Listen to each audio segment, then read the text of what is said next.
தமிழக விவசாய அனைவருக்கும் வணக்கம். நான் ராஜ்குமார். இப்போ நான் வந்து பார்த்திங்கன்னா நல்ல வயலுக்கு வந்து ஃபீல்டுக்காக வந்திருக்கேன். இப்போ நீங்கள் அது பின்னாடி பார்க்கக்கூடியது ஃபுல்லாக மஞ்சளாக இருக்குது பார்த்தீங்களா? இது வந்து பார்த்திங்கன்னா ஒரு பாசம் தான்.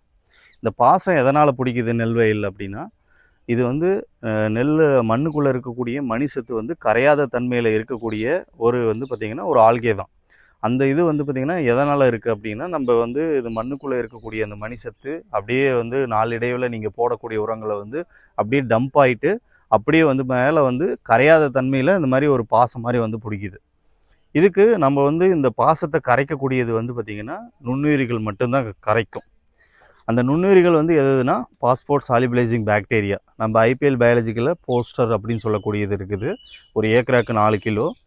அதே மாதிரி இந்த பாஸ்பரஸை வந்து பார்த்திங்கன்னா இன்னுமே அதாவது அப்டேக் பண்ணி எடுத்து கொடுக்கக்கூடிய வேலையை வந்து பார்த்திங்கன்னா நம்ம இதில் வேம் இருக்குது. அதாவது வேம் வந்து பார்த்திங்கன்னா வேம் ஹெச்டின்னு இருக்குது. ஒரு ஏக்கராக்கு 100லேருந்து 250 கிராம் வரைக்கும் சேர்த்து நீங்கள் கொடுக்கலாம்.